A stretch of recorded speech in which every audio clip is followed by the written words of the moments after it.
marketing. All right, Jason, feel free to take it away. Okay, thanks everybody for joining.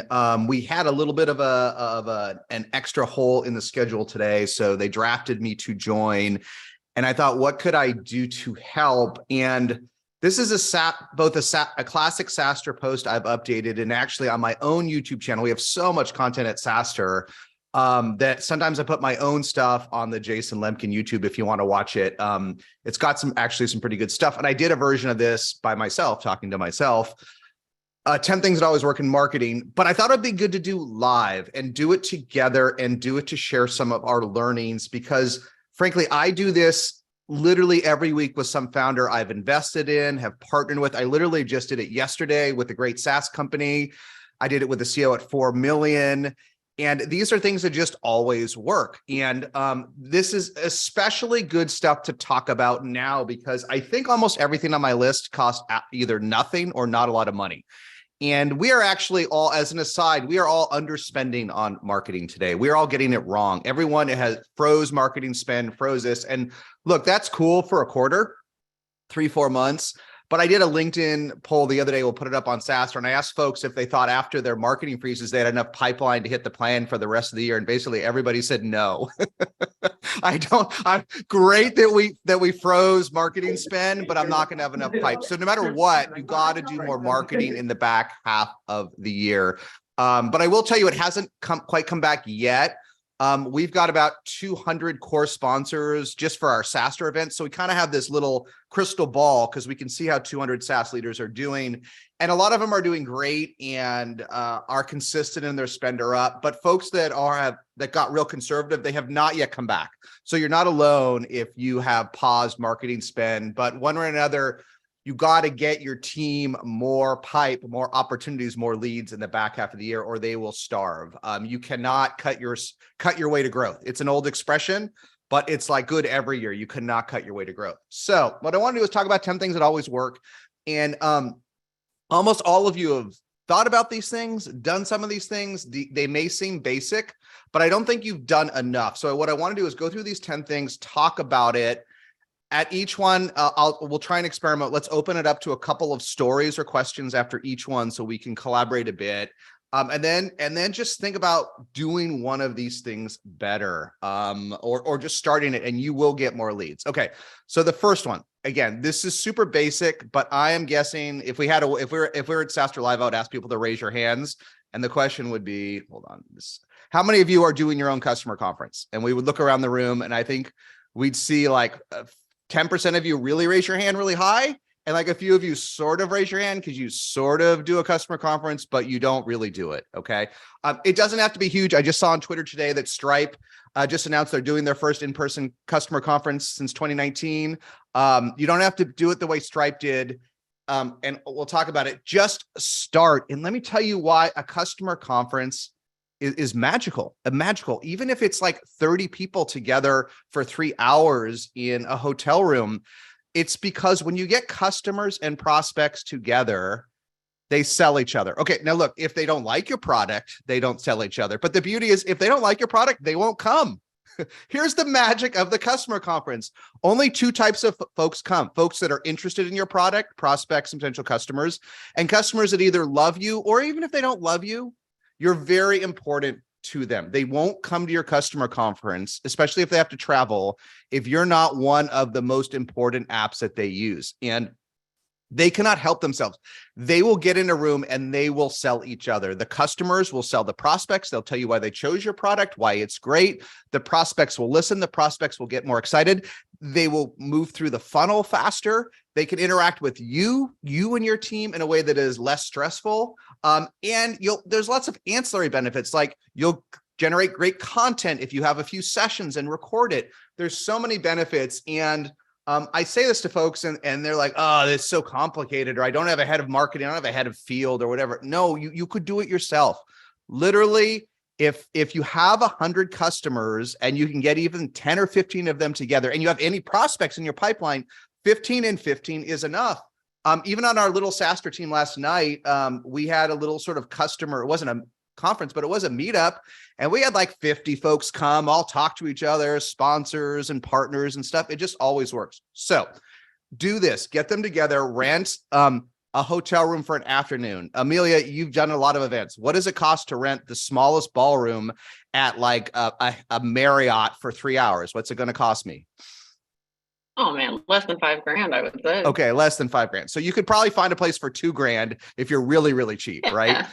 So $2,000 to $5,000. The biggest suite. Yeah, to get like your best customer. So just do this and plan it. Give it 90 days ahead of time. Make it a little bit fun, and then just if you don't have any other ideas, have like 2 or 3 pieces of content, like not too many, 2 presentations on how they use your product, and then a little cocktail party. Anyhow, this always works, and you'll get good at it.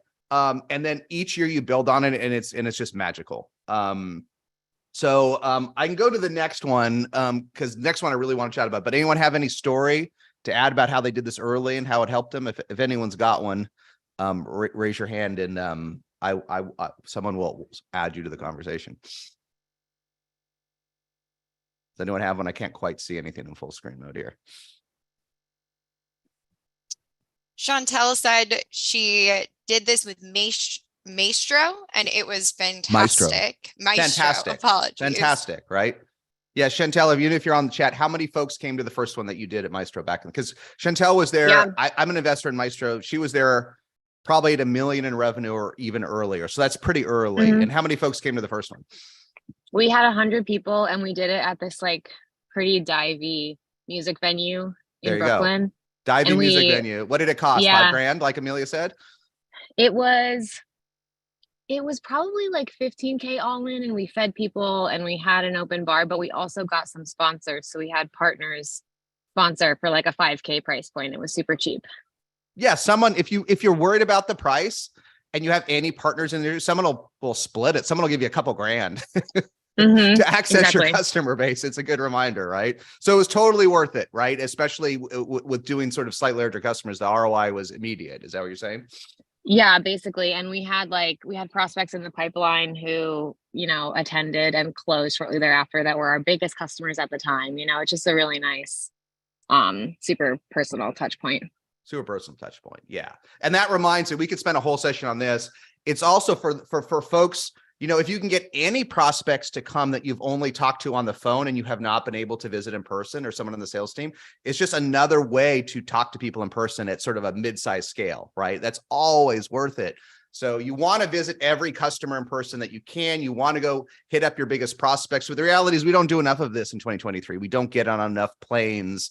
But at least if you can get, 50 people to come, or 100, like Chantel said, like you could meet 10 or 20 folks you never have, right? So anyhow, that's a great story. It was magical.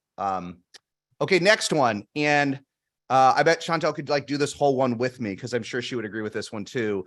I literally have this conversation with a VP of marketing or a founder every week. This always works.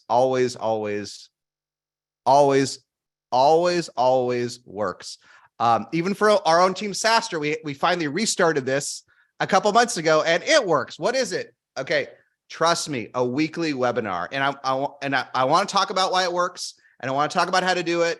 But the most important thing is what it says under number 2. The weekly webinar always works if, okay, I know we're not all on mute, but I would say it together with me if we're together. You have to do it every week. You have to. I hear this again and again. Oh, are you doing a weekly webinar? I hear, well, we did it. It didn't work. Okay. I actually just talked with this amazing founder a couple days ago, and I said, did it work for you? He said, no, it didn't work. I'm like, well, what did you do? Well, we put one link on our website. Ugh. Okay. Of course you put a link on your website. He's like, no one came. I'm like, how did no one came? Well, we just put a random link on our website. I'm like, well, do you have a list? Do you have a database of prospects? Yes. Did you invite them? No, we just put a link on our website and no one came. Well, okay. I get it. But this is super simple. We do it. I think we do it every Wednesday or Thursday for Team SaaStr's at 10 a.m. Amelia, is that right? Thursday, yeah. Okay. Literally, my first head of marketing at EchoSign taught me this. We did it every Wednesday at 10 a.m. for 7 years. The same thing. Okay. Now, I'm not saying the content was the same. It was magical. One, let's bear in mind, if you do this to your list, to your prospects and existing customers, you invite them both. You do it every Wednesday. And it's a little bit like the customer event we talked about not as good, but 52 weeks a year. They will come, they will listen, they will ask questions. Mix it up, okay? You don't like, not every week needs to be the same product demo. Have a customer, have every other week or every 3 weeks, a customer share their stories, right? Chantel was talking about when she's at Maestro, they're 20 times bigger. I just got the CEO Vasu to do the CEO's webinar with his customers, like starting a couple weeks ago. It's their number one performing thing they've ever done. The customers just love to hear from the CEO interacting with the customer. So mix it up. There's so many benefits to this. A subtle benefit, which we'll get you in a while, is people will invite other people. So if you do a weekly webinar each week on your product, what will happen is almost all of us, even if we sell to SMBs, we have multiple stakeholders. We have other folks in our organization that might use the product. We have other folks that want a demo. We have finance. We have all these other people. And you can't always do a demo for all of them. And you can't even get them all to pay attention. But if you keep doing this every week, you'll see this magic, which was someone will show up that you didn't expect, right? We did one, I think, this morning, and we had a CEO of a multi-billion-dollar company show up to our own little webinar this morning. We didn't know he was coming. Gave us a great case study and testimonial. We didn't even know he was going to come. Now, if you do it once with a link on your website, that's never going to happen. But you do it 52 weeks a year, and magical people will come to this webinar. And the last point I'll say, and then I'd love to hear anyone else that has a story to share. If your ACV is even reasonably high, like I don't know what it was at Maestro when Chantel was there, it was probably still 20K or 15K. Now it's all 6-figure and up deals. But like, I know you might be like, oh, only 3 people came to the webinar this week or only 2, but like, what if you close one deal? Like, it's worth it. And what if 3 people come, but they're really good? That's more efficient than a one-to-one demo, right? And you will get different types of people, because personally, I don't like to sit in one-on-one conversations with the salesperson. But coming to something where I can be passive but ask questions at the end is good for me, and it's good for a lot of other folks in your pipeline. So many benefits. But again, you can mix up the agenda, you can have different things, but you have to do it every week, and it needs an owner. And what I like to do, and then I will open up to questions in 30 seconds. I love it when this is a partnership between sales and marketing.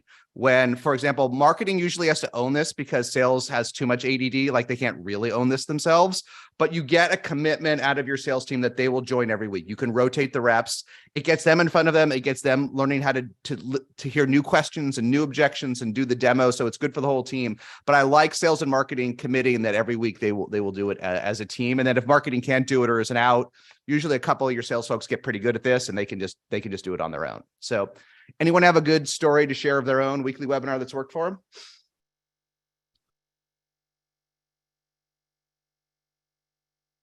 It's okay if we don't. I've just definitely seen people have demo webinars too, not even like yours has interesting content, but like an ongoing standing kind of demo webinar that has different people come in. Then the salespeople could always refer back to that. And somehow the demo webinar got people that, a recorded demo doesn't always get, and they could get on and ask questions. And especially in technical sales, like having someone who's more of like an SE that can answer questions. I think, Jason, that really gets to your point of inviting different stakeholders across a deal and having a standing time that the salespeople know that they can use, which is a little bit different than like an intriguing, interesting webinar every week that gets people like talking about something new. It's like a little bit more like working for the sales process.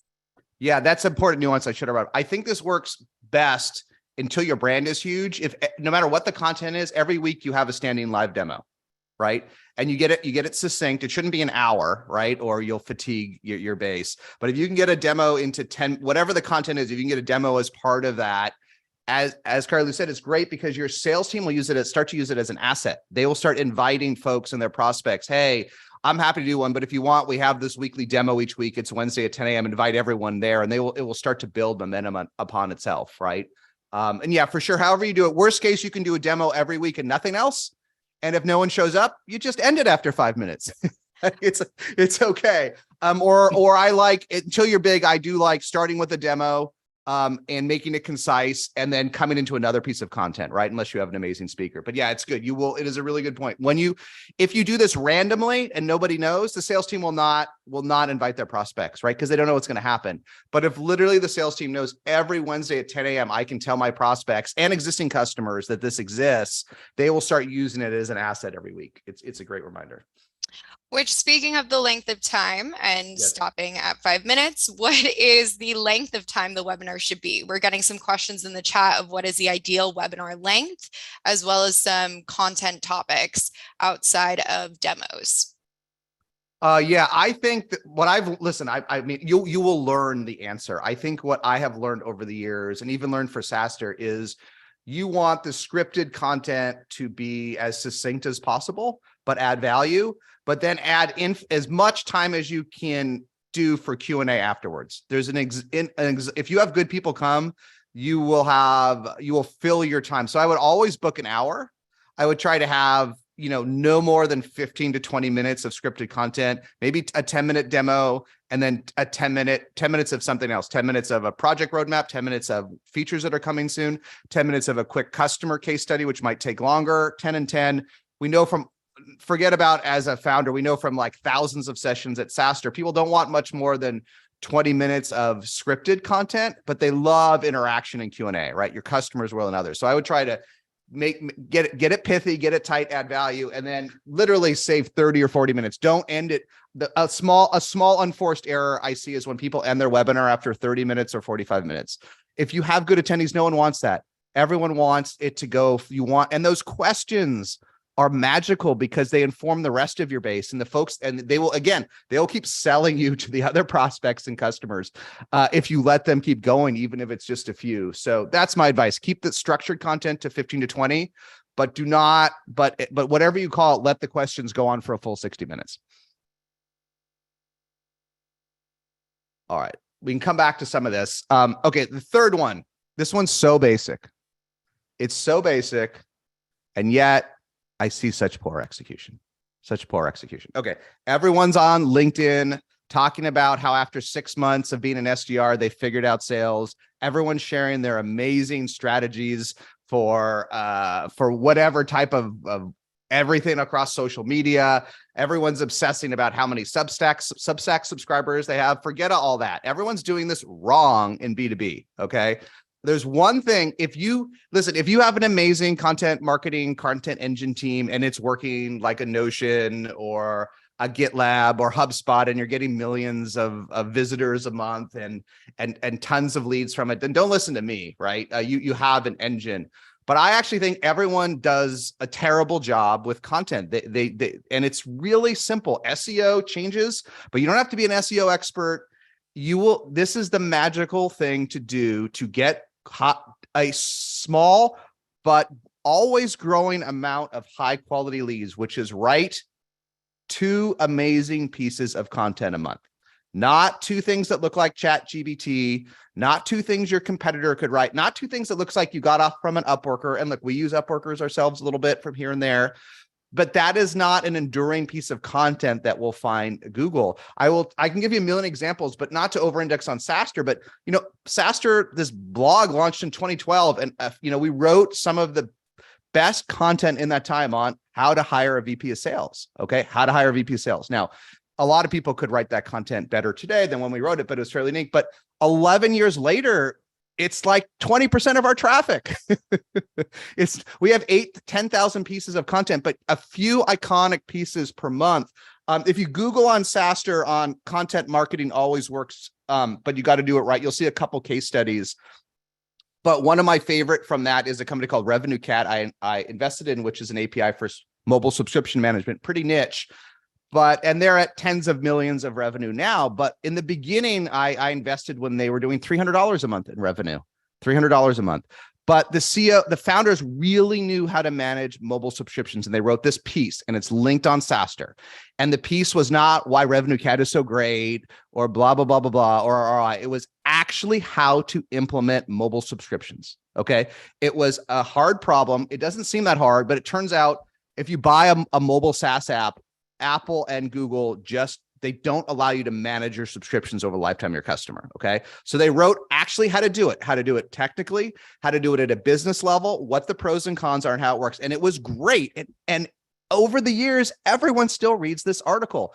So I know everyone wants to do a content farm and to have 10,000 pieces of low value content. And they think it's all about SEO games, and maybe, Maybe. But when I talk with founders that want to get more stuff going in content marketing, I ask them, do you write 2 amazing pieces of content a month that like everyone in your industry would benefit from?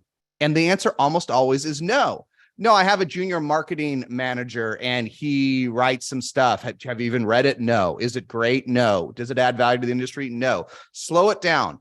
Write 2 things a week. And first of all, it will work for Google. Second of all, you can put it on your website. Third of all, it will be a way. And if it only gets you 2 great leads a month, it's fine. You don't need 10 million people subscribing to your personal LinkedIn or a whole bunch of people who've never heard of you on your Substack. What you need is a couple great customers a month reading something and saying, this is the vendor that understands me. This is the vendor, importantly, that can solve my problem. Teach folks how to solve an important problem in your industry because, and then I'll move on to the next point, you are domain experts. Here's the part people don't get about content marketing. Whoever is on this now or watches it at your startup, if you even hit $1 million in revenue, 2 million, you are a domain expert in something. Maybe you don't know everything that Stripe knows or Salesforce knows or HubSpot knows, but if you have 100 customers, 200 customers, you became an expert, at least in your niche. You know how to do CRM for microphones or whatever it is for the coffee industry, whatever you do, write content about that. Don't try to copy people that are bigger and have more resources. And do 2 amazing things a month that you know would add value to customers, and watch this just work as time goes on. People will see it. It is the magic of Google, and you got to turn it into your ally. Okay, I'm going to combine this with the next one, but then we can open it up, or maybe 3, and we can open it up to questions so we have time. Okay, I know you're going to see a theme with the prior ones, but I just want to nail this so that you'll at least pick a couple to do. So we talked about doing your own customer event. Chantel showed how great it was even at $1 million ARR. We talked about doing the webinar. Carly had some great points. Do it every week. Do a demo. Make it a weekly live asset for your sales team. And this one always works, especially if you're just a smidge enterprise. If your deal size is even like 5 or 10K and up, and I know this requires work, and I know it requires getting off the Mac, and I know it requires travel, but this is not 2020, folks. Do a city tour. Do a city tour. This is like a mini event. This is a classic field activity. It is between the customer event and the other. Just visit a city every month if you can, where you have a group of customers. Almost all of you have customers in the Bay Area if you're not there, in New York, in Southern California. Get your energy up in London, in Paris, in Chicago. And yes, you should go visit all of your customers one-on-one, and that should be part of your customer success team's goals. But you can't do all of them. There's only 30 and a half days per month. But what you can at a bare minimum do is do a city tour. Do one in each major city. I call them steak dinners, and I remember the first one. I didn't know how to do this as a founder at first. I was good at like classic, go get on a jet and go visit them and kind of self-serve, but I didn't understand the power of this middle. And I'll tell you, I remember this was years ago, but I was randomly in the Ferry Building in San Francisco, and I go upstairs. Now there's a co-working space there. I go upstairs, and Aaron Levy from Box is there at a steak lunch or dinner with like 30 prospects. And I asked him later, why you're there? He's like, well, we're going enterprise. This is the stuff we got to do. Like, we got to do steak dinners. And, fast forward today, Box is, 92% enterprise. It just works. The dinners work because, again, I know you'll see them on social media. You'll see these dinners and these long rows, and you'll see people, but it works. You get your prospects and your customers together. Again, customers share with each other, prospects share with each other. They get to meet for you. They'll do the selling for you. So these are like mini scalable events that, again, all you need is to call a restaurant, figure out which one has a private room. Okay. And, scale it up and down. If you got to start in the Olive Garden, so be it. Okay. It doesn't always have to be at Ruth's Chris or Morton's. It really doesn't matter. Your customers will have just as much fun at their favorite Chinese or Italian restaurant, if it has a back room, frankly, as they will. It does not have to be the world's fanciest restaurant. And sometimes actually in the early days, too fancy a restaurant actually can be a turnoff. I remember at an early Dreamforce back in the day, Groupon was one of our biggest customers. I think they had 4,000 seats of Adobe Sign, EchoSign, and we took them out to a fancy restaurant at Dreamforce. And he's like, "Oh, I'm overpaying."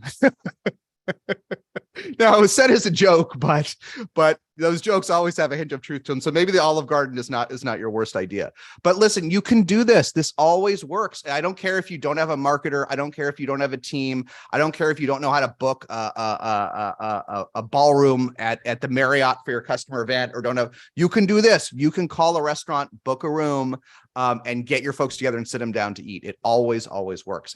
But the key to make this work, if you really want to do it, just like you got to do the webinar every week, try to do this once a month. This is the hack. It will because otherwise people will push it off. Otherwise, well, it's the end of the quarter. It's the end of the quarter, Amelia. It's the start of the quarter, Amelia. I'm really busy. It's the end of the, I can't do it. It's the end of the month. Like, and all of a sudden it never happens. But if you say for the next 12 months, or maybe the 10 months, we do have 10 digits. For the next 10 months, we're going to do a city tour, and we're going to go to one city every 10 months, and cut yourself a little slack. One of them can be wherever you live. That makes that one a little bit, takes a little stress off the system. But you got to do it every month, or it's not going to happen. It's going to get pushed. It's going to get pushed. It's going to get pushed, but magic will happen. You just got to do it again, ideally one per month. Okay, fifth one. And then I will take a pause because I want to hear some stories. I just realized we may run out of time if we do stories after each one. This one is so basic. It's so basic. And yet I ask so many founders, do you do this? And the answer is, meh, no. Okay. You got to go visit your largest customers. You've got to do it. Most founders don't do enough of it. A handful do, a handful love it. The Nick Metas of the world feed off visiting their largest customers, but most of us don't. Most of us don't do it. So number one, visit your largest customers. But a question a lot of founders have is how, like, what do I talk to them about? What do I do? Like, I can't just do a sales call. I mean, you can, but here's the trick, especially this works especially well for founders, but can work for if you have a head of customer success too. Do a roadmap presentation. It's so magical because when you go, your customers, if you want, your largest customers have invested in you. It's not just the money. They've invested their careers, their livelihoods, the outcome here, and they want to know the future of your product. You're a startup. They know you're not Adobe today. They know you're not Asana. They're investing in the future, that you will get better and better and better over time, and they will benefit from that. And so they generally love a roadmap presentation, what's coming in the next 12 months. And here's the magic. First of all, they'll take the meeting. If you say, hey, Linda at Dell, I want to come sell you a new product that we're launching. Sounds great, but you may get pushed off, or it might not happen. But hey, Linda, hey, Bob, I want to share what's coming. I'll be in Round Rock. I'll be around. I want to share our roadmap for the next year and get your feedback. Boom. I literally have almost never seen a top customer not want to take that meeting to get their feedback on the roadmap. And then if you haven't done this, and I know it sounds basic, but here's the magic. You walk into this room and there'll be 20 people if it's a big customer. You'll be shocked. And again, I said Dell and Round Rock, but when I did that back when they were my customer, that was my epiphany, because that was the first roadmap meeting I went to. And like the room was just packed. I mean, I did not know this many people at Dell cared about our product. And I walked in and there were senior folks and mid-level folks, and our champion's boss was there, and her reports were there, and they were all there because they were using our product every day and it was important to them. And they all came to this roadmap. And it's really, not only is it hard to meet with a big customer, it's really hard to get 20 stakeholders into a room, right? For a sales pitch. I mean, maybe if you're a better salesperson than I am, but this roadmap is magic. You're not asking to sell them something. You're asking for their input and feedback, and be prepared for some tough feedback, because they're going to take it seriously when you ask for product feedback. But it's magical. This always works. So get on the road, do a steak dinner once a month, and you can do it in the same city. Go visit your largest customers in that city and ask them if you can present the roadmap for the year for feedback. I'll be shocked if the majority of your largest customers don't want to do this roadmap meeting. You can even do it. You can easily do it twice a year. Every month's a lot for roadmap, but you can definitely do it twice a year, and for sure once a year. And it just like always works. Anyone have any experience with this being a killer category? And again, it costs $0, right? Anyone do a good job with roadmap presentations? Sean had a great comment in the chat that with remote work, it is surprising how difficult it is to do those roadmap presentations, get people in one place, etc. Any advice for now this like more mobile remote office environment and connecting in person with these individuals? Listen, I think it's a fair point, and I don't And I don't have the perfect answer other than, in a way, it's the opposite. In a way, I think that in a world where we're all working, most folks at most are working 3 days a week in the office, this stuff's more important. It's even rarer to meet people.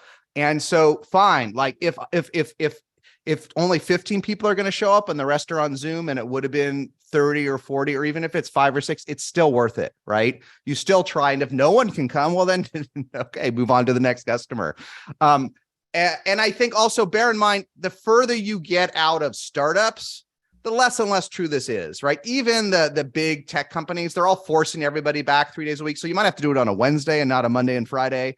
Traditional companies, they're all back. So let's not, we are not our customers usually. We are not like our customers. And sometimes we are a lot like our early customers, but as we get bigger, they get less and less like us. So I don't think this is the end of the world, but if no one wants to show up, do it on Zoom, right? It's still worth it. Like it's still when we're doing this on Zoom right now, I wish we were all in the room together, but at least we get to do 52 of them a year. So good question. True. It looks like Lydia has a question. Oh, I was just going to double down. We saw a lot of success with it at a larger company. We were acquiring companies.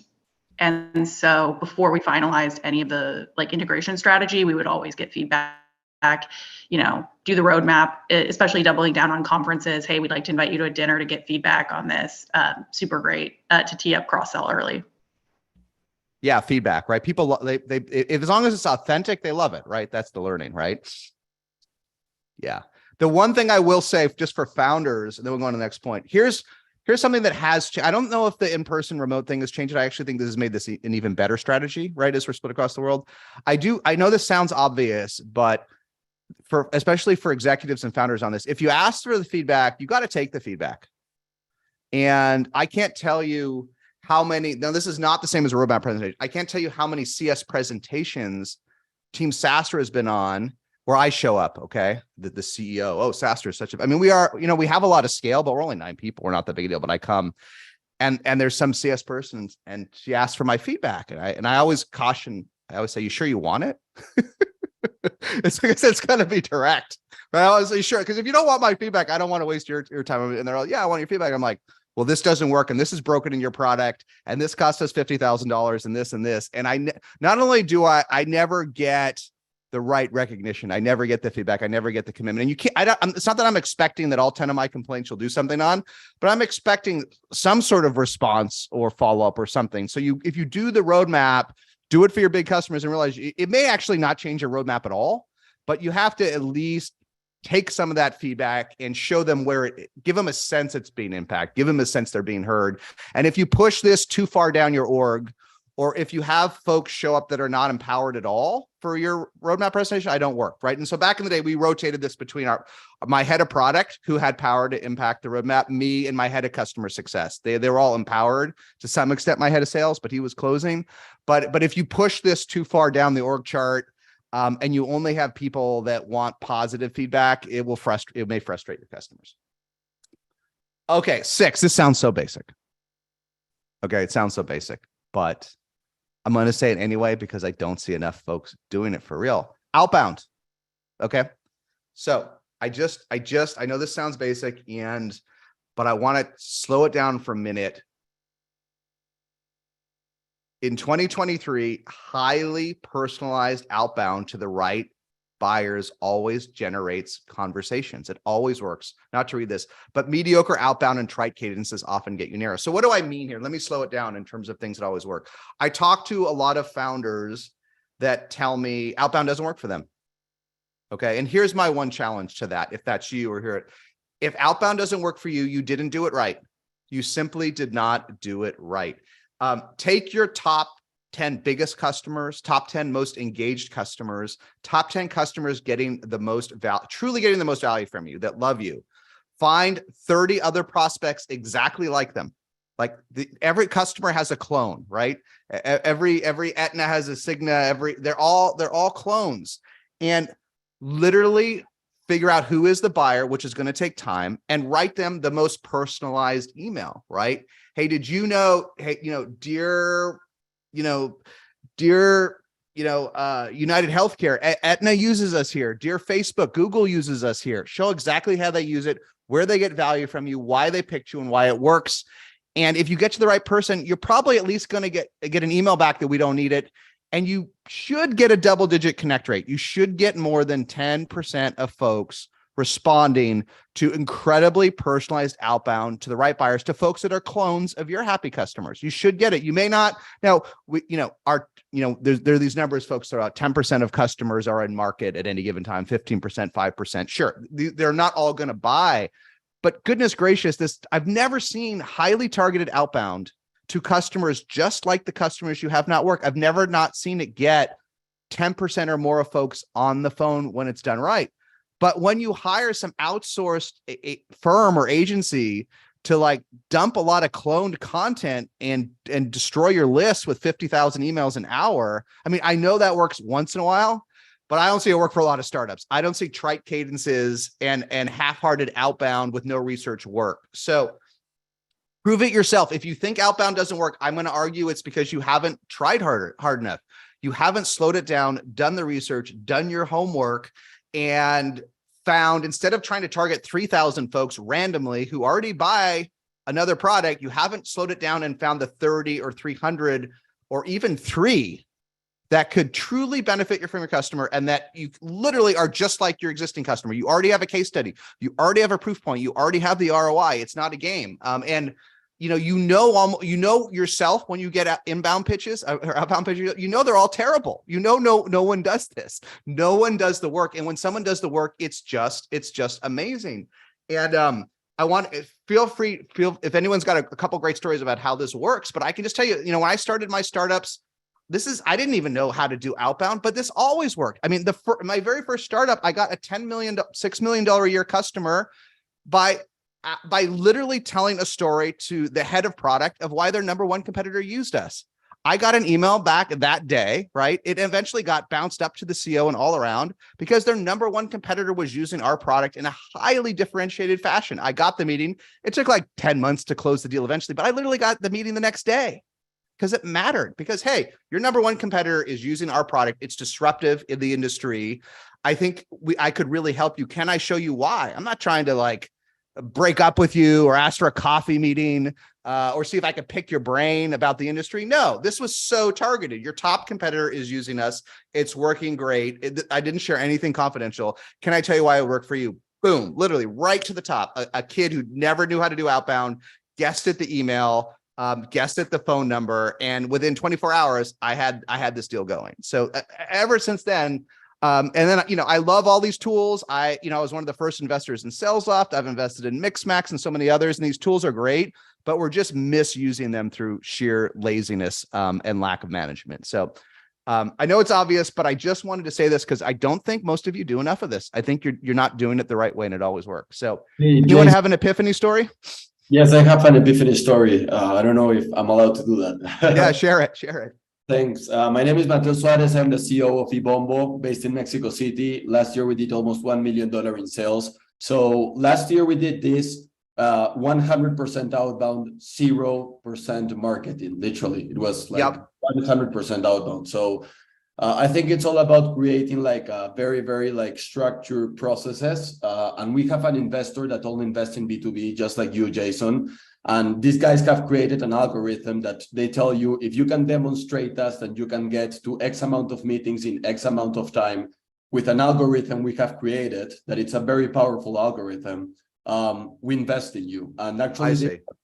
And yeah, I mean, what I'm trying to say with this is that basically, if there are VCs that they think the same thing, that the same way as you, like be very aggressive in the outbound part. And these guys with this algorithm are generating us like, I don't know, they've generated us like 150K in sales Q1, and it's just like by being very, very aggressive on the outbound. But just wanted to say that, it's very important. Good story. Yeah, and I would, if the other thing I would say, just to summarize this, then we'll hit the next point, which is another super obvious one that folks aren't doing right, which is that I don't know the perfect algorithm for outbound, but I can tell you, going back to this final point, double-digit connect rates. So if you're not sure outbound is going to work for you, don't worry if you can't close a deal in a week, okay? Outbound has the advantage that you get to pick who you talk to, but you're also starting a sales cycle, right? An inbound lead is usually further down the pipeline because they've reached out to you. The problem with inbound is you're stuck with whoever reaches out to you. If it's some junior person that can't buy, it's frustrating, but at least they're usually in their discovery process. Outbound, they may not be. But let me simplify it all. If you do 30 incredible emails to the right people in the right organization, and you can get 10% of them to take a call or a Zoom, a 10% connect rate, it's magical. 10% connect rate is a sign that you have a pitch, an offering that people really, really, really resonates with people. Don't sweat it if you can't close them all in 5 minutes. It's okay. Be heartened by the fact that you're going to find a divergence. You're going to find folks that can't get anybody on the phone or the Zoom, right? And if you get double digits, 10% or higher, you have something magical. You have a value proposition that as a new vendor with 100,000 SaaS apps out there, with 50 competitors, with everyone already having purchased 200 or more SaaS apps as it is, with budget freezes, with all those issues, you can still get people on the Zoom or the phone. You have true value market fit, and run with it, productize it. Okay. So that's outbound. This next one's so basic, but I want to talk about this because it's so funny with SaaStr's. I was never sure whether top industry events were a good idea. And should you go to them? Like, it's so much work. Should you go to reInvent? We went as a team to reInvent. Should you go to SaaStr's Annual? Should you go to Shop Talk and e-commerce, which just had 10,000 folks? Should you go to Dreamforce, which isn't what it used to be?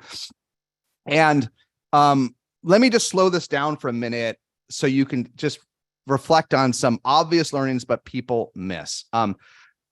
When you're bigger, when you're or well-funded and you're running a traditional field marketing strategy and you have a field marketing team, and bear in mind, like, self-serve is great and PLG is great, but generally speaking, most SaaS companies get 40% of their revenue at scale, 40% of their new bookings from field marketing, from events. It's not necessarily third-party events. It can be their own events. It can be steak dinners. But if you look at almost any stage, you're going to see 40% of most marketers that bring in deals come from the field. That's why there's so much energy put into events, as much money as they cost, the soft costs, the headaches.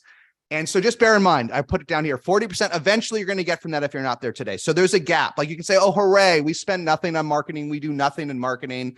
Congratulations today. But at some point you would grow faster if you actually did marketing. It's great at eBumble if you got to 1 million doing all outbound. I think that's good, but sprinkle a little marketing on top of it. Maybe you'd get to 1.2 or 1.4 or 1.6. You could see my point, right? And what do you do about events? What do you do about an event where, oh my God, a booth, $70,000, but it's even worse if you think about it. I got to fly 10 SDRs out. I got to do all this. I got to buy swag. Oh my God, it's so much money. And it is a lot. It's too much money. Like, it's too much money. You know, why does it cost $100,000 to go to an event when I could, like, rent a booth at a farmer's market for like $200? Like, it's just one of these things that doesn't make intuitive sense. And so what a lot of founders want to do is one of two things. First, they don't want to do it. Two, they want to do their own event. And I think you should do that. That's the first point on their slide. If you're not sure whether you want to do a reInvent or a Dreamforce or SaaStr's or Shop Talk or whatever it is, by all means, do your own event. It will be more targeted. It will be cheaper. It will be simpler. But the only problem with your own event is the only people that come to your own event are your own people. So you should do it. You should do the steak dinner. You should do the customer conference. But here's the thing that I'm embarrassed to say it took me a while to figure out.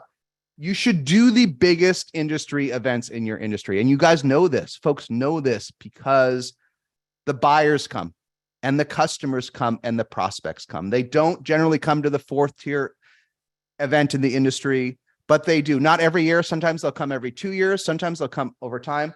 But your customers will come and it's a chance to meet them. And what's crazy is, like, you know, even though we've been doing SaaStr's Annuals for 9 years, when we started to do it, I'm like, I don't want sponsors. Like, I'm like, booths are old fashioned. They seem kind of icky. I don't want to, this is a community event. I don't want to sell people. Oh my God, lead scanners and badges. Like, that seems like not something that's current. But I know it sounds silly, but here's the point I didn't get for years at SaaStr's, which is that the top events in an industry, the best ones, buyers value them. buyers want to do all different types of discovery. Some buyers want to use self-service products and free trials, but that's only like 10% of folks are so tech savvy. Other folks want to sit in their office or at home and just have you demo everything and do all the work for them. That's a group of folks. But other folks want to carefully do discovery. They want to meet with vendors in person. They want to meet with vendors in person. They've seen a demo over the phone. They want to look at all the different vendors in the space, and they go to the top events in the industry to plan out what vendors they might bring into their company each year, right? Budgeted and unbudgeted. And this is only true for the most part at top events. I think there is a field strategy being everywhere for your brand. I think it's a good strategy, which is being everywhere. But I think you should either be everywhere or at least show up at the biggest events in your industry. And if you want to do side events at first, great. If you want to hack it and put stickers in the restrooms, like, everyone thinks is so effective, great. Start there. That stuff's all free. And do all the free stuff. And then when you're bigger, throw in a few nickels, because it's just easier. It's easier when you can spend $100K and you have a turnkey offering, whether it's a booth or an activation or an event or a dinner or whatever. But be there. I know some of you folks will totally get it, but for some of you folks won't totally understand that buyers go to events intentionally to check out, discover, or just as importantly, do diligence on potential vendors, to meet them, to decide, hey, is this a vendor I actually want to use to influence your pipeline? So if you're not there and your competition is, it's going to help them win the deal. And if you're not there, you might not be considered. So find a way to do the big events and then build up over time to where the expense doesn't stress you out to the nines, but buyers are there. Okay, 8th point, and then maybe we'll, I guess we have a little bit of time, but I want to run it. Well, I want to hear your stories, but maybe let's hold them until we kind of get to the end, these basic stuff. Okay, I get that people, ever since I wrote the initial version of the post, I get people get this more, but I don't see folks taking partner marketing seriously, okay? And here's my point. Everyone gets that, hey, like, I sell to B2B e-commerce companies, and my business friend runs a company that sells to the same buyers. Let's pool our marketing efforts, right? If you do this really, really well, it works, right? If you do those weekly webinars and every 4th one, you swap with each other, right? You do one with your friend that has 1,000 customers, and she does one with you that has 1,000 customers, and you do it right and you promote yourself right, it will work. But I see 2 problems. People just spam each other's base like it never works. Like we'll see this at SaaStr's ourselves. We'll see some folks that are early and don't have a lot of budget. They're like, you know what? Let's throw some crummy party offsite and we'll share all the leads. Okay, I'm sure you've tried versions of this. Well, why doesn't it work? Why can't we just all take our 3,000 leads and throw them into a pot and then spam the base? Well, they're not leads. The reason it doesn't work is they're not leads. Yes, they are names. If you're unable to use a scraping service or a database service and you want to build a database, I do think there's a limited value as long as you're not violating terms of use, which you probably are, or other issues to building your database, but they're not leads. But if you do a sustained effort at partner marketing, I've never not seen it develop 10% or more of your revenue, but you need full-time and you need to be working on it every single week. And it ultimately needs KPIs after it, right? So the final point is, and I could do a slide on business development and it would have the same conclusion at the end. CEOs and founders are really good at getting partner marketing going, which is kind of like a version of business development, getting partnerships going. Business development CEOs are really good. CEOs do not have 50 hours a week to manage it. You need a lot of time to manage a partner team and a business development team. And if you want to do it for real, you got to make it their only job. You need a full-time person. It cannot be an 1/8 of your time or a 1/12 of your marketer's time. That's why nothing's happening in partner marketing, because it's no one's full-time job. But I've never seen it not work if you just have enough scale and enough friends in the industry that you could really do great go-to-market together. It always works. Okay, two more really simple ones, but just because they work. This one sounds so silly, okay? But I just refreshed a SaaStr's post this week on it. It's an old one that I rewrote and updated, which is that your marketing site needs to be better than your product. Okay, and this is really a way to summarize a good website redesign versus a bad website redesign. It took me a while to figure this out. When you hire a new head of marketing, I always get nervous when one of the first things that they want to do is redesign the website. I'm like, no, get us leads. Like, do some real work. Like, when all they want to do is bring in a bunch of agencies and redesign the website and have strategy, I really fear it's not going to work. But over time, I realized it's a little bit simplistic, right? This is my first point. What the best marketers realize, I know I just said it, but is that the marketing site's got to be better than the product. And here's what happens. Here's the real time you don't just want to optimize your website so that has better SEO or better color scheme or with a cool new font. Like, that can wait. The font can wait. Okay. Your font is fine. Like, look at Gong's font. Like, I think that was drawn in Microsoft Paint years ago, and it's still working just fine for a $10 billion tool we use all the time. Okay. But what tends to happen, I see this with a lot of founders, is the founders develop the first marketing site themselves. They get a cool template. Sometimes they have a designer. It actually looks cool. And it's very straightforward. Like, hey, sell faster this way, right? Or listen to your reps' calls if it's Gong, or whatever it said in the beginning. And it doesn't get touched.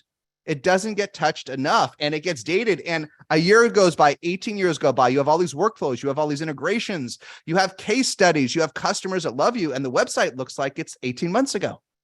And so that's the job. Like, this costs time, but it costs no money. Sit around with you and your management team and just take a pause and look at your marketing site. And you say, hey, is this better than our product? Is it better than our product? Because you can sell ahead a little bit. And if it's worse, realize you're losing revenue. You're losing leads. Folks are going to come to your website and not realize you closed Google and you'd closed Facebook and you'd closed whoever. They're not going to realize you have this workflow. They're not going to know you have the Shopify integration because it's barely there or hidden or broken. They're not going to know you did 20 weekly webinars with great customers and you can all watch them and get exposed to it.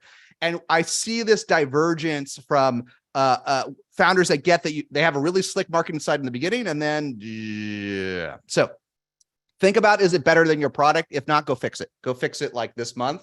And more folks that come to your website will inbound, they'll attend your webinar, they'll attend your events, and they'll close.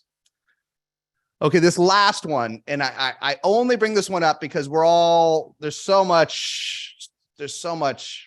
new podcasts, and everyone's got a podcast today, don't they? I think does anyone not have a podcast? And I don't just mean for your customers, everyone's got their own podcast.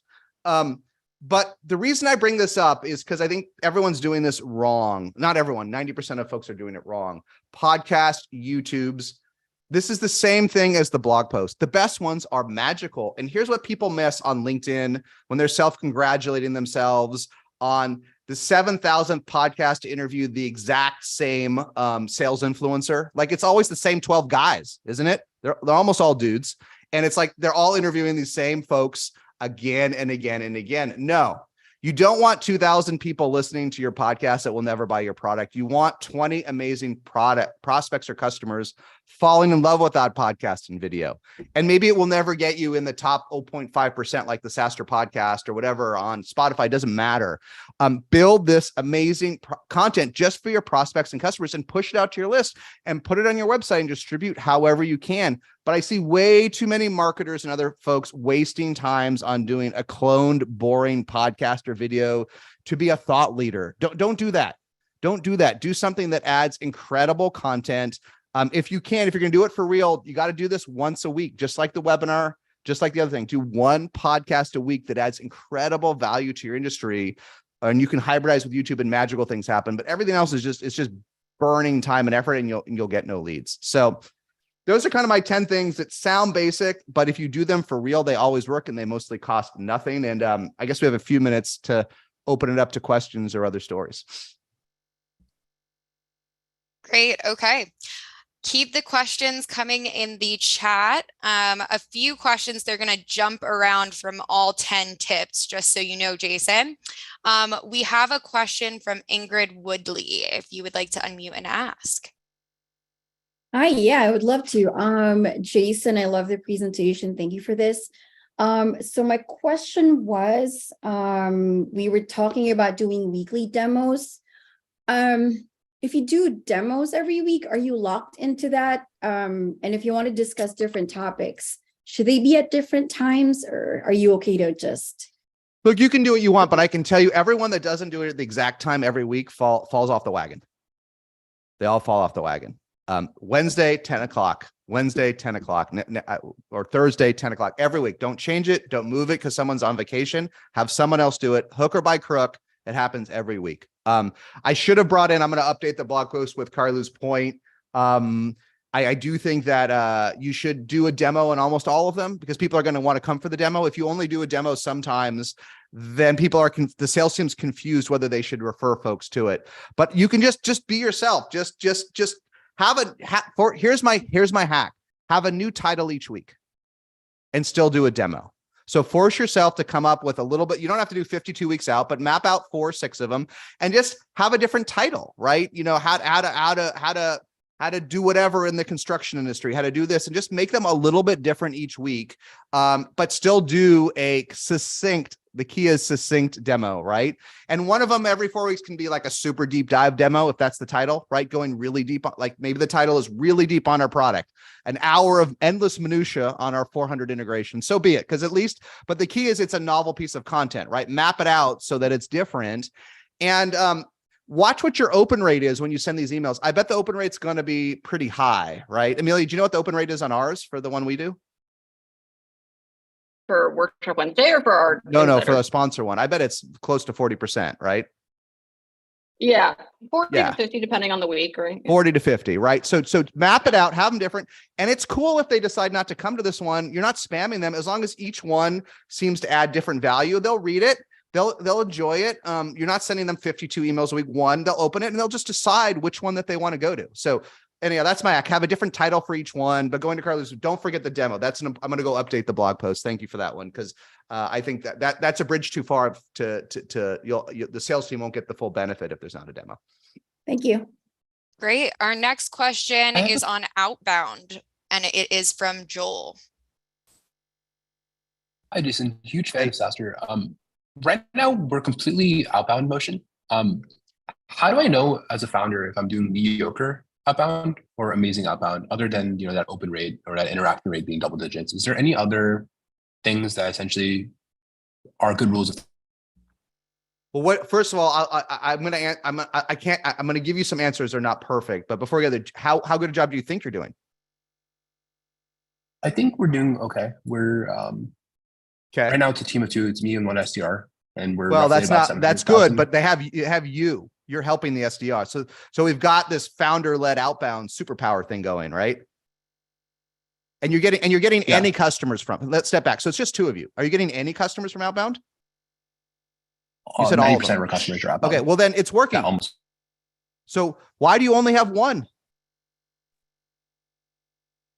One's not enough if it's working. How you paying this SDR $800,000, $2 million a year? Like SDRs are cheap if they perform, right? SDRs are a great deal, right? SDRs typically have a little bit of attention span issue. They have high turnover. They're hard to train. But why don't you have 5? Right? Definitely. Yeah. And I'll give you the other point. Not only if it's working, here's the thing. In the early days, I'll share one story. Then we can move. In the early days, if anything works, it's working because you have so many competition. No one's heard of you. So here's the mistake founders make. And your question's a really good one, right? They wonder, hey, I'm doing outbound. I'm doing viral. I'm doing this, and I'm not sure if it's working in the early days. Okay. My question is, are you getting any customers? Yes. Then it's working. It's amazing. I know it's frustrating, but if anything works in the early days, it means do more of it. Okay. It's magical that it works. So one SDR is not enough, right? You should have 5. Okay. And then at least get it to 3 or 4 that are performing. And then you're ready to hire whatever you call this role, whether it's head of sales or head of outbound or director of outbound, whether it's all of sales or just this piece. Once you got 3 or 4, you're ready to hire a manager, right? That can then get you the rest, right? And if you hire someone good, then you'll get even better at it. But it's working. The simple answer is it's working. So do more of it like that in the early days. And anything you're frustrated that you think it's sort of working, you're wrong. It's actually you'll just get even better at it. It's magical that it's working. Great. Okay. Our next question also comes from Jason, and it is on % spend on marketing budgets on events. So yeah, and Amelia answered some of the questions there. I have, and I read that article, great article. Slightly different question. Would you have a recommendation of percentage of gross revenue that you would allocate to entire marketing budget? Yes. Although here's the thing, I do think almost everyone gets this wrong. Okay, because all the VCs and thought leaders are trying to come up with magic numbers for CACs and spend and this and that. I actually think you have to be both less and more sophisticated than that. Do you have a sales driven motion? Is it a sales driven company? Yes. Okay. I'm asking. I'm a CTO for multiple startups. Okay, well, so let me for do, different okay, SaaS companies. Let me step back a minute, because people do this wrong. They think Yeah. about CAC and all this wrong. If you have a sales driven motion, your sales team has to eat. You can't not pay them. So in a sense, the sales cost is almost fixed. Okay, now it has variables and it has dependencies, but it's going to be really, really hard for you not to spend 25 to 30% of your ACV of your first year deal on sales. Okay, typically sales is going to take home 20% of the deal and base and bonus, 10 and 10. Okay, that's pretty typical. Plus there's management costs, there's healthcare, there's trips to the Bahamas, there's turnover, there's inefficiencies.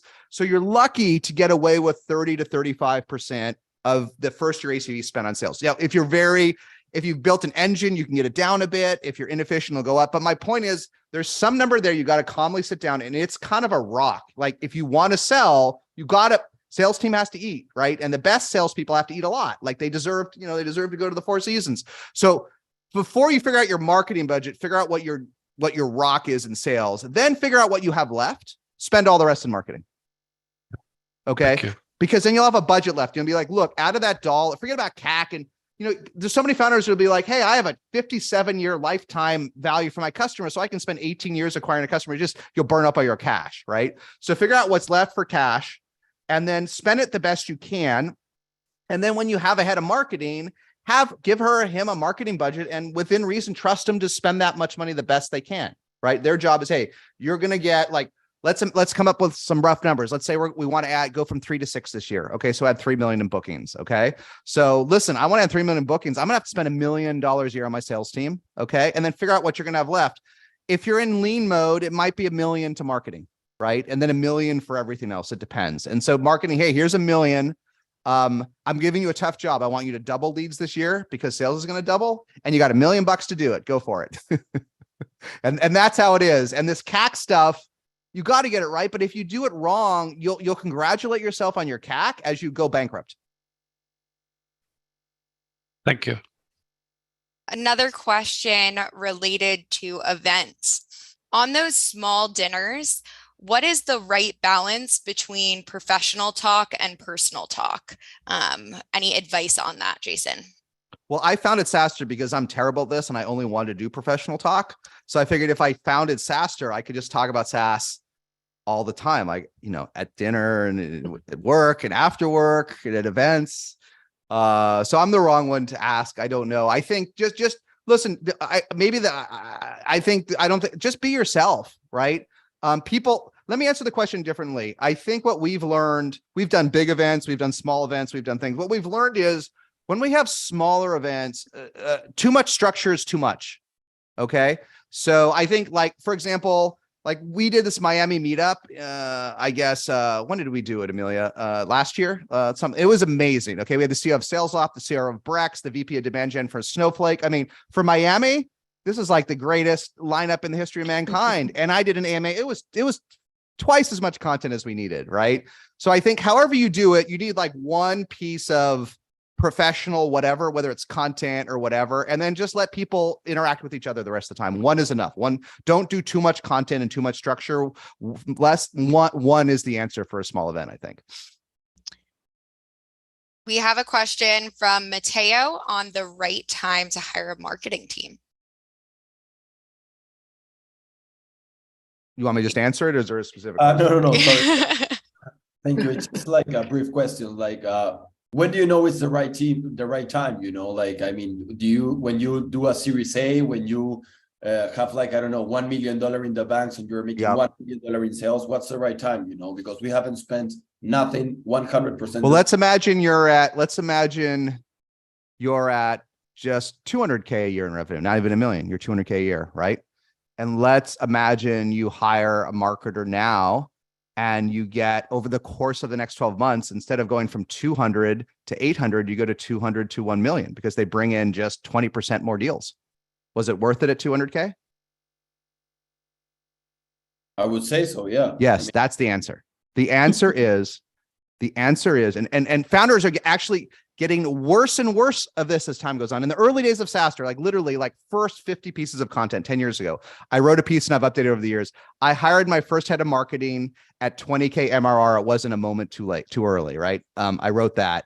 And you can reread, and I've updated and shared examples. What I've seen over time is it's like gotten worse. I see startups get to 8-10 million in revenue without having hired a market team, and hooray. But what if you'd gotten to 12 instead, or 13, right? And so I think the key is, like everything in the entire world, especially the last 2 years, is not lowering the bar, okay? Do you need a marketer at 20K MRR that's not going to commit to getting you more customers, more leads, more pipeline, more anything? No, right? You don't need a check the box marketer in most cases, unless you have a lot of money. But if you meet someone and you're like, wow, he or she really actually can just get me 10% more customers, 20% more leads, that's going to pay off way earlier than you think, way earlier, right? And it just compounds, like everything in SaaS, it compounds. So I think everyone is not only lowered the hiring bar, which we got to stop doing, but as part of this, they wait too long to hire marketing help. And I literally went through this math yesterday I was talking with a founder. She's at 2.5 million in revenue. And she's like, I think we're going to go without marketing for a while. And we have a huge product launch coming up that we think we can sell $1 million of. I'm like, oh, okay. You're at 2.5 million. You think you're going to get $1 million out of revenue out of this new product. And I'm like, okay, have you segmented your list? How many of your customers are coming? Are you doing a webinar? Are you doing a discussion? Are you doing a roadshow around this $1 million? No, we're not doing any of it. Ugh. Okay. So again, a true junior marketer, a check the box marketer, no KPI, no commitment marketer. You can wait on that, but someone with a commit that's good. I mean, as soon as you have customers is the right time. Right. And again, just like the CAC math, like we talked about, is off.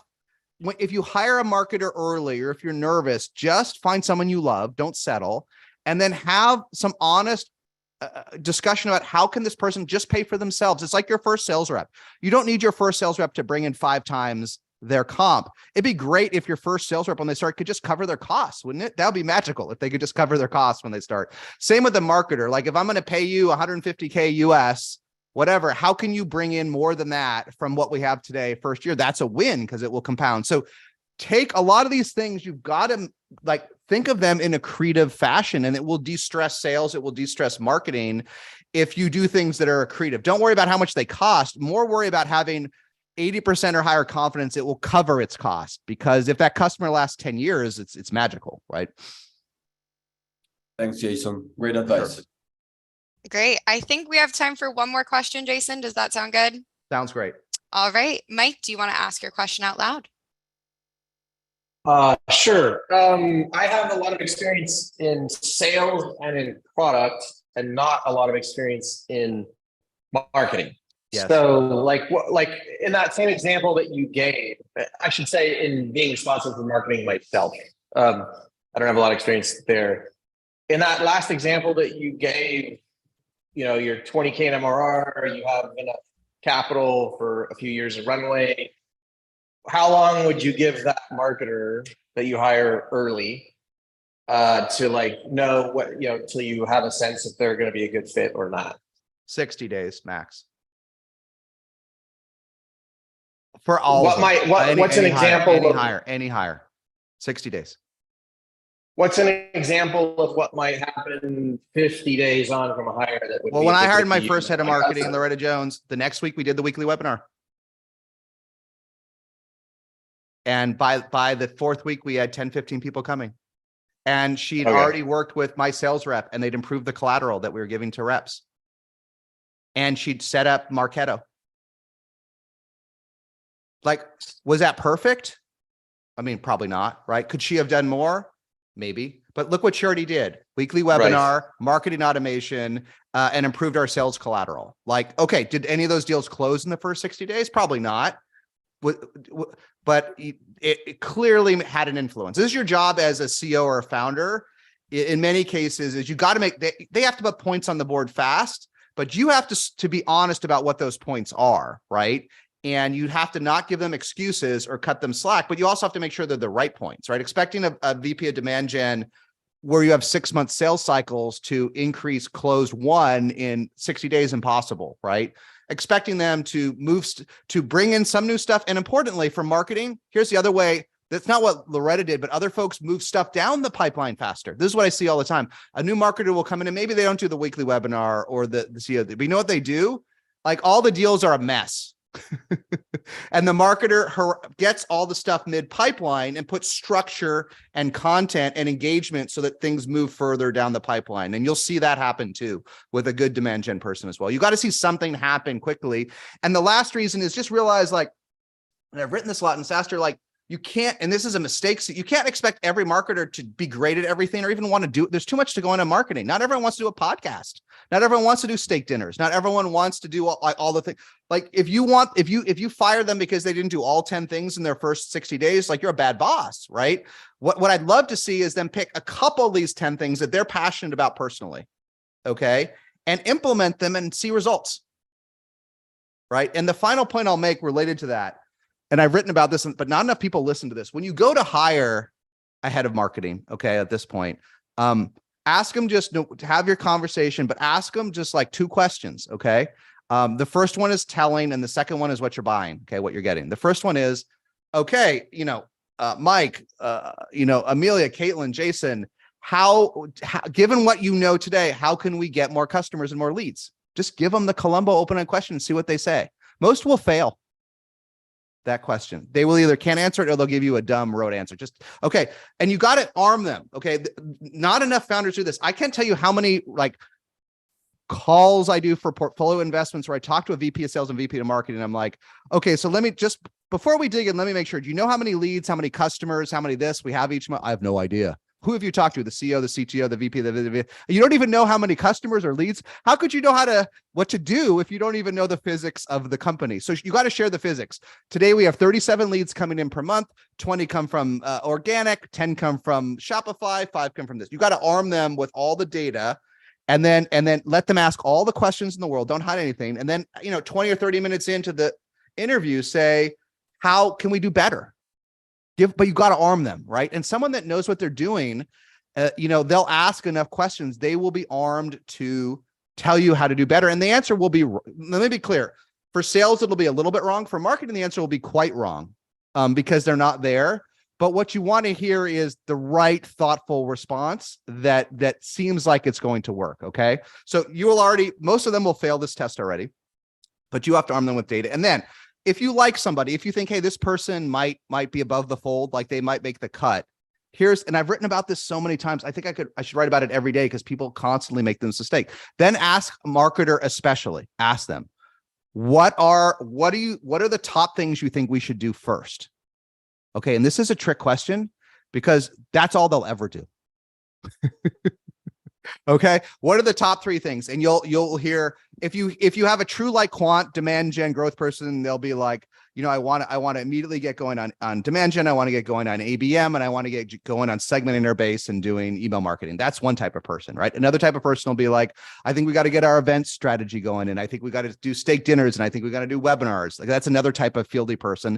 And then you hear a third type of person, which is I think we should work on our social media strategy. You don't need that third type of person. That's like 80% of the candidates, okay? But my point is, ask them nicely what the first couple things they want to do. And the reason this is so telling for marketing is, again, there's so much to do in marketing, right? And I'm not saying when they hire 20 people, they won't eventually get the YouTube going or the Instagram, but they're really only going to work on the things they not only that they like, but that they know they're good at, because the clock is ticking in marketing, right? CMOs know, VPs of marketing, the more senior they are, the more they realize the clock's ticking and they're going to get fired, right? Sales has to put up points, right, revenue, but marketing has this different clock, which is if they don't build pipeline, if they don't build leads, if they don't build opportunity by the end of the year, they get fired. And I can tell you across our sponsor base, like I think the half-life of a CMO is like 13 months, right? They go through a cycle and talk is cheap and they don't put the points up on the board for the sales team, and boom, like it's too fast, it's mean, but so they won't really do anything in that first 13 months than the 3 things that they